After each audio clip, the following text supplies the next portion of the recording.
សុភ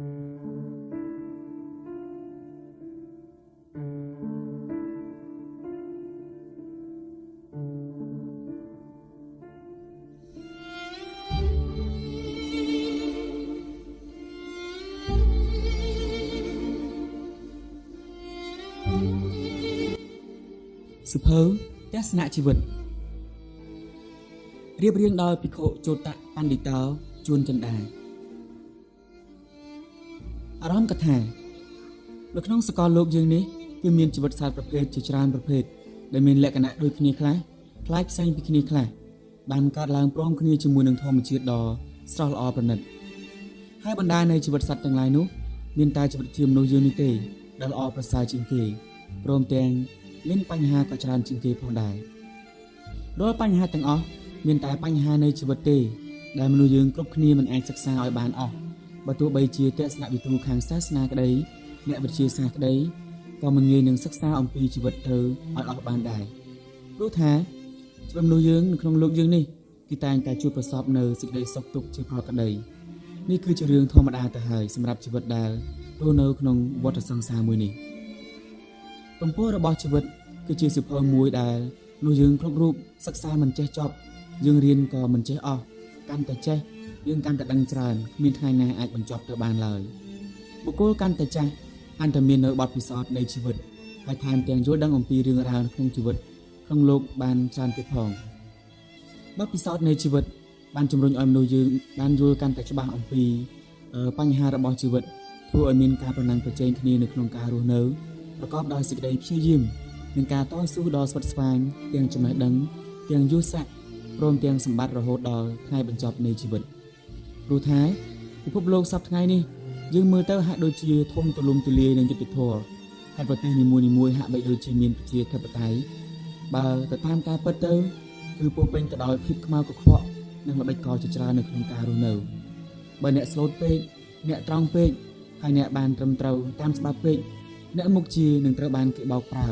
ត្រូវបានគេជន់ពន្លិចឬក៏មិនញ៉ាំងចិត្តឲ្យអ្នកដទៃឲ្យគ្រប់គ្រងនៅក្នុងកិច្ចការរបស់អ្នកបានទេដូច្នេះវាទាមទារឲ្យអ្នកចេះសិល្បៈនៃការតាក់ទាញក៏ដូចជាការមើលនៅទឹកចិត្តរបស់អ្នកដទៃព្រមទាំងភាពប៉ិនប្រសប់គួបផ្សំនឹងល្បិចកលខ្លះសម្រាប់ដោះស្រាយបញ្ហាដែលមានចំពោះមុខរបស់អ្នកប្រិយមិត្តអ្នកអានអ្នកស្ដាប់ទាំងឡាយជាទីគោរពរាប់អានសួស្តីលោកអ្នកកំពុងតែបានកាន់អាននិងចុចស្ដាប់នេះក្នុងនាមខ្ញុំដែលជាអ្នកសរសេររៀបរៀងក៏ដូចជាអ្នកបានអានឲ្យស្ដាប់បានដកស្រង់អំពីប្រវត្តិរឿងរ៉ាវនៃឆាកជីវិតតស៊ូរបស់អ្នកប្រាជ្ញថ្នាក់ដឹកនាំនិងជីវិតពិតៗនៃមនុស្សដ៏ល្បីល្បាញនៅក្នុងសកលលោកមួយចំនួនទៀតដើម្បីធ្វើជាកញ្ចក់សម្រាប់ឆ្លុះបញ្ចាំងឲ្យយើងទាំងអស់គ្នាយល់កាន់តែច្បាស់អំពីជីវិត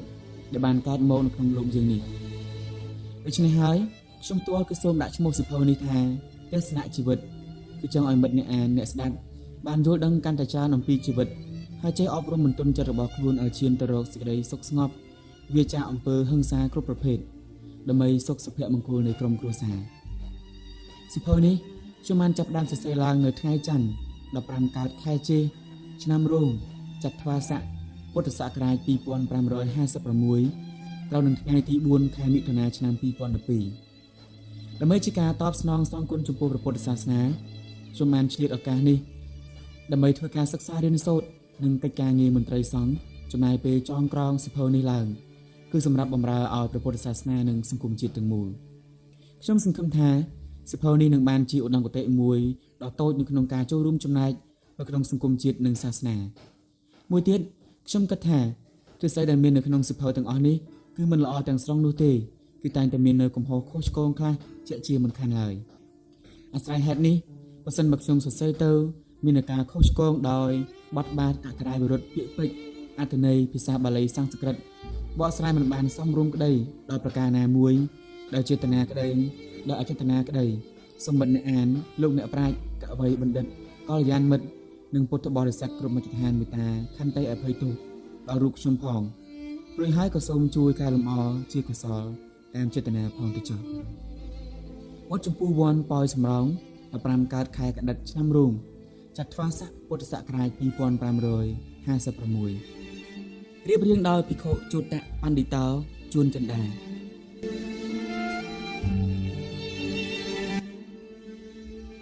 1សច្ចភាពនៃជីវិត សម្រាប់ជីវិតមនុស្សសត្វដែលបានកើតមកនៅក្នុងចក្រវាឡយើងនេះតែងតែប្រាថ្នាចង់បានសេចក្តីសុខគ្រប់គ្នាការមានជីវិតដែលប្រកបដោយសេចក្តីសុខនោះគឺអាស្រ័យលើការពេញចិត្តនឹងជីវិតដែលទទួលបានជោគជ័យទៅលើអ្វីមួយដែលខ្លួនប្រាថ្នាចង់បានថែមទាំងទទួលបាននូវភាពកក់ក្ដៅដោយក្តីស្រឡាញ់ពីមនុស្សជុំវិញខ្លួនហើយវាក៏មិនអាចកើតឡើងដោយសារតែភាពចៃដន្យដោយសារព្រេងសំណាងឬក៏ព្រហ្មលិខិតនោះទេប៉ុន្តែពិតជាបណ្ដាលមកអំពីម្ចាស់នៃជីវិតបានយល់ដឹងអំពីសច្ចភាពនៃជីវិតឬក៏ការយល់ដឹងអំពីស្ថានភាពពិតនៃជីវិតគឺបានធ្វើឲ្យសត្វលោកទាំងអស់នោះអាចធ្វើដំណើរជីវិតទៅបានល្អប្រសើរទាំងការគិតនិងទង្វើគ្រប់បែបយ៉ាងបានយ៉ាងត្រឹមត្រូវគ្រប់ស្ថានភាពអាចដឹកនាំជីវិតឲ្យឆ្ពោះទៅរកសេចក្តីសុខនិងភាពជោគជ័យនៅគ្រប់ចន្លោះពេលនៃជីវិតស្របពេលនោះមានមនុស្សខ្លះមិនសូវយល់អំពីសភាពពិតនៃការមានជីវិតទើបតាំងនៅក្តីប្រាថ្នានឹងសកម្មភាពជាច្រើនដែលមានការជំទាស់ឬក៏មិនស៊ីសង្វាក់ជាមួយនឹងស្ថានភាពពិតនៃជីវិតដែលជាហេតុធ្វើឲ្យដំណើរនៃជីវិតមានសេចក្តីសុខមិនអាចទទួលបាននូវជោគជ័យមិនមានគេទុកចិត្តមិនសូវមានគេស្រឡាញ់ចូលចិត្តហើយក៏មិនពេញចិត្តជាមួយនឹងជីវិតរបស់ខ្លួនពលគឺពួកគេតែងតែមាននៅអារម្មណ៍តានតឹងព្រួយបារម្ភចង់មានដូចអ្នកនេះចង់ចេះដូចអ្នកនោះទើបជីវិតចេះតែទ្រុឌទ្រោមរងទុក្ខវេទនាជាមួយនឹងការមិនពេញចិត្តរកសេចក្តីសុខស្ងប់ពុំបានឡើយមានតែភាពឈឺចាប់ជានិរន្តរ៍សម្រាប់មនុស្សខ្លះគេបែរជាមើលឃើញថាការមានជីវិតដែលល្អគឺជារឿងមួយដែលងាយការដែលមិនលំបាកនោះទេការដែលពួកគេគិតយ៉ាងនេះក៏ព្រោះតែពួកគេបានសិក្សាអំពីជីវិតនិងបានយល់ច្បាស់អំពីការមានជីវិតតាំងតែអំពីការរហូតដល់ការស្លាប់ទៀតផងហើយមិនមាននរណាម្នាក់ឬក៏វត្ថុអ្វីមួយដែលមកធ្វើឲ្យជីវិតរបស់ពួកគេត្រូវរងទុក្ខវេទនាគ្មានសេចក្តីសុខនិងភាពតានតឹងឬក៏ព្រួយបារម្ភបានយើងគ្រប់គ្នាសុទ្ធសឹងតែមាននូវសិទ្ធិជ្រើសរើសដើម្បីឲ្យមាននូវជីវិតបែបនេះបែបនោះដូចគ្នាទាំងអស់គ្រាន់តែយើងត្រូវមានពេលវេលាសម្រាប់ពិនិត្យមើលអំពីជីវិតខ្លួនឯងដែលបានប្រព្រឹត្តទៅកន្លងមកដោយការធ្វើចិត្តជាកណ្ដាលពេលនោះឯងយើងនឹងជួបនូវភាពត្រឹមត្រូវនិងរកឃើញកំហុសខុសឆ្គងដែលយើងធ្លាប់បានធ្វើកន្លងមកកាលពីអតីតកាលវិធីនេះគឺជាការជ្រើសរើសយកបទពិសោធន៍នៃជីវិតពិតមកធ្វើជាមេរៀនសម្រាប់ជីវិតនៅក្នុងពេលបច្ចុប្បន្ននិងនៅពេលអនាគតផងប៉ុន្តែមានវិធីមួយទៀតគឺជារឿងដែលមានភាពសំខាន់យ៉ាងខ្លាំងដល់ដំណើរនៃជីវិតរបស់មនុស្សយើងនេះគឺត្រូវធ្វើការសិក្សាឆ្វេងយល់អំពីសច្ចភាពនៃជីវិតដែលជារឿងដែលយើងត្រូវធ្វើការសិក្សាព្រមទាំងព្យាយាមអភិវឌ្ឍចិត្តនិងគំនិតរបស់យើងឲ្យបានយល់កាន់តែច្បាស់កែលម្អខ្លួនឯងឲ្យคล้ายទៅជាទម្លាប់ឬក៏ជាធម្មជាតិរបស់ខ្លួនឯងតែមិនមែនជាការខិតខំវឹកហាត់គិតជំនះធ្វើវានោះទេបើយើងអាចធ្វើបានដល់កម្រិតនេះជីវិតនឹងមានសេចក្តីសុខអាចជួបនឹងជោគជ័យរួមទាំងមាននូវការពេញចិត្តនឹងជីវិតថែមទៀតផងប៉ុន្តែការគិតនិងការធ្វើបែបនេះគឺត្រូវបានចំណាយពេលវេលាយូរបន្តិចដើម្បីកែលម្អគំនិតនិងទង្វើដែលធ្លាប់បានធ្វើជាយូរយារណាស់មកហើយពិតជាពុំអាចនឹងកែប្រែបានភ្លាមនោះទេពោលគឺត្រូវតែកែប្រែជាបណ្ដារហូតដល់คล้ายទៅជាធម្មជាតិរបស់ខ្លួនទោះបីជាយ៉ាងណាក៏ដោយយើងត្រូវតែរំពឹងគិតទៅដល់ការពិតដែលពុំមានសត្វលោកណាមួយអាចជៀសវាងបានឡើយនោះគឺគ្រប់ជីវិតរមែងតែត្រូវបញ្ចប់ដោយសេចក្តីស្លាប់បើគិតបានដូចនេះនឹងព្រមទទួលស្គាល់នៅការពិតនេះដោយសុទ្ធតែចិត្តហើយនោះគ្រប់ជីវិតនឹងមានសេចក្តីសុខហើយខិតខំប្រឹងប្រែងព្យាយាមធ្វើអំពើល្អពីព្រោះវាគឺជាហេតុផលតែមួយគត់ដែលអាចនឹងបន្សល់ទុកនៅលើសកលលោកយើងនេះប្រិយមិត្តអ្នកអានអ្នកស្ដាប់ទាំងឡាយតាមពិតទៅ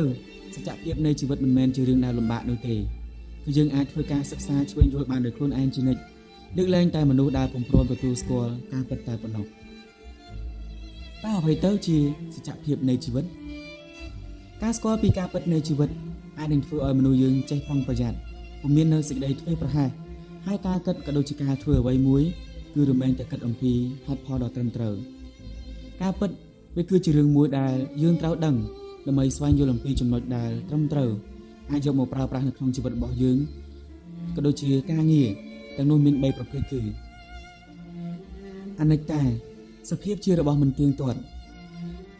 2ទុក្ខតាសភាពជាទុក្ខ3អនត្តាសភាពមិនមែនជារបស់ខ្លួនអនិច្ចាសភាពជារបស់មិនទៀងទាត់សូមឲ្យយើងទាំងអស់គ្នាសូមពិចារណាថា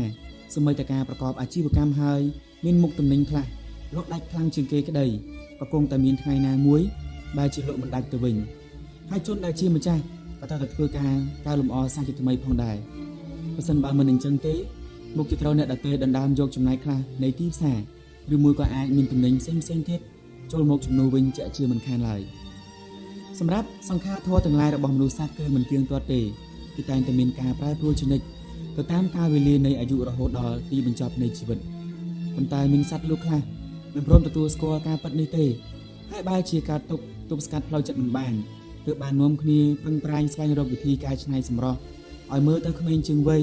ដូចជាការកែសម្ផស្សដូរមុខមាត់ធ្វើច្រមុះ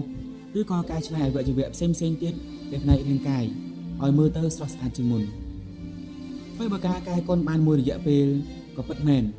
ប៉ុន្តែការពិតនៅតែជាការពិតដដែលការបើពេលវេលាកន្លងផុតទៅបែរជាត្រឡប់ទៅជាមានរស្នាមជ្រួញកើនឡើងថែមមួយកម្រិតទៀតបើមនុស្សយើងគ្រប់គ្នាមិនអាចធ្វើចិត្តបាននោះទេហើយមិនព្រមទទួលស្គាល់ការប្រែប្រួលទាំងឡាយដែលកើតមាននៅគ្រប់ពេលវេលាចិត្តក៏មិនស្ងប់សុខគឺមានតែសេចក្តីទុក្ខព្រួយគ្មានថ្ងៃបញ្ចប់ប្រសិនបើនៅតែបែបនេះតើយើងនឹងអាចមាននៅសេចក្តីសុខបានដូចម្តេចទៅសូមធ្វើការពិចារណាគិតមើលដោយខ្លួនឯងចុះទុក្ខតាសភាពជាទុក្ខសេចក្តីទុក្ខគឺជាមូលហេតុដែលបណ្ដាលមកអំពីការទទួលនៅអារម្មណ៍ដែលជាទីពេញចិត្តមិនស្របជាមួយនឹងអ្វីដែលជាការពិតឬក៏អាចកើតមកអំពីភាពមិនប្រកបប្រជាហើយបង្កឲ្យកើតទៅជាសេចក្តីទុក្ខដូចជានៅក្នុងចន្លោះពេលដែលសេដ្ឋកិច្ចកំពុងតែរីកចម្រើនហើយមនុស្សម្នាអាចប្រកបមុខរបរបានល្អប្រសើរជាងមុនជាហេតុធ្វើឲ្យអ្នកកាន់តែមានជីវភាពធូរធារកាន់តែច្រើនឡើងស្ទើរតែគ្រប់សាខានៃអាជីពអ្នកទាំងនោះនៅតែប្រឹងប្រែងពង្រឹងពង្រីកអាជីវកម្មរបស់ខ្លួនបន្តទៅទៀតដោយមានជំនឿជាក់ថាការប្រាថ្នាចង់បានមិនមែនតែសម្រេចហើយប្រឹងប្រែងបង្កើនស្ថិរភាពខាងហិរញ្ញវត្ថុនៅក្នុងគ្រួសារយ៉ាងគ្មានព្រំដែនកំណត់ត្រូវតែពង្រីកអាជីវកម្មនិងដំណើរនៃជីវិតបែបអ្នកមានដោយនឹកស្មានថាទោះបីជាចាយច្រើនប៉ុណ្ណាក៏មិនអស់ដែរលុះមានពេលចាយដន់អ្នកដែលធ្លាប់មានទ្រព្យសម្បត្តិស្ដុកស្ដំបែរជាធ្លាក់ខ្លួនក្រទៅវិញជួបពាក់បំណុលច្រើនហើយត្រូវបានបិទទ្វារអាជីវកម្មក៏ក្លាយទៅជាអ្នកក្រដោយតាំងជំហរមិនទាន់ធ្វើចិត្តក៏មិនបានដោយមានបំណុលច្រើនបើសិនជាមាននៅអតិផរណាផងនោះក៏ដុនដាបទៅតាមនោះដែរលោកជាច្រើននៅពេលដែលទទួលនៅសុភាពប្រែប្រួលមិនបានក៏កើតនៅសេចក្តីទុក្ខក្រៀមក្រំយ៉ាងធំក្រៃលែងជំនួសវិញឲ្យការខិតខំប្រឹងប្រែងតែរីគិតដោះស្រាយបញ្ហាធ្វើយ៉ាងណាឲ្យស្ថានភាពបានល្អប្រសើរវិញឬក៏យ៉ាងហោចណាស់ក៏គិតប្រកបរបរផ្សេងដែលចំណាយដើមទុនតិចអាចមានចំណូលខ្លះបើទោះបីជាមិនច្រើនដូចមុនតែក៏ប្រសើរជាងការមិនមាននៅដំណោះស្រាយសោះផងដែរម្យ៉ាងទៀតវាអាចធ្វើឲ្យយើងមិនមានពេលវេលាទំនេរសម្រាប់គិតរវើរវាយអំពីជីវិតរបស់ខ្លួនឯងដែលបានជួបទៅនឹងការប្រែប្រួលនោះលោកខ្លះបែរជាមិនព្រមទទួលស្គាល់នឹងការប្រែប្រួលខាងចំនួនដែលកើតឡើងក៏រឹងរិតតែបណ្ដាបណ្ដោយឲ្យជីវិតមាននឹងការធ្វើប្រហែសគឺមិនបានត្រៀមបំរុងទុកនៅស្បៀងអាហារសម្រាប់នឹងការប្រែប្រួលខ្លះទៅពួកគេដេកអប់នៅសេចក្តីទុក្ខមានសភាពសោកសៅសោកស្ដាយអតីតកាលដែលមិនអាចត្រឡប់មកវិញបានឡើយបើទោះបីជាស្ថានភាពបានប្រែប្រួលកន្លងទៅរាប់ឆ្នាំក៏ដោយតែពួកគេបែរជាមិនព្រមសម្របខ្លួនឲ្យសមស្របទៅនឹងស្ថានភាពថ្មីសោះពលគឺមនុស្សនោះបានសម្រេចចិត្តបំផ្លាញអនាគតនៃជីវិតរបស់ខ្លួនឯងនិងក្រុមគ្រួសារដោយតែការគិតខ្លីទៅវិញសេចក្តីទុក្ខកើតមានឡើងក៏ព្រោះតែការដែលប្រកាន់ខ្ជាប់នៅសភាពមានបានឬក៏មុខតំណែងទូនាទីហើយគិតថាវានឹងស្ថិតនៅបែបនេះបែបនោះជារឿងរហូតគ្មានថ្ងៃប្រែប្រួលទេទើបបានជាធ្វើឲ្យចិត្តមិនអាចទទួលស្គាល់នៅស្ថានភាពថ្មីបានក៏កើតទុក្ខមានជីវិតរស់នៅមិនប្រកប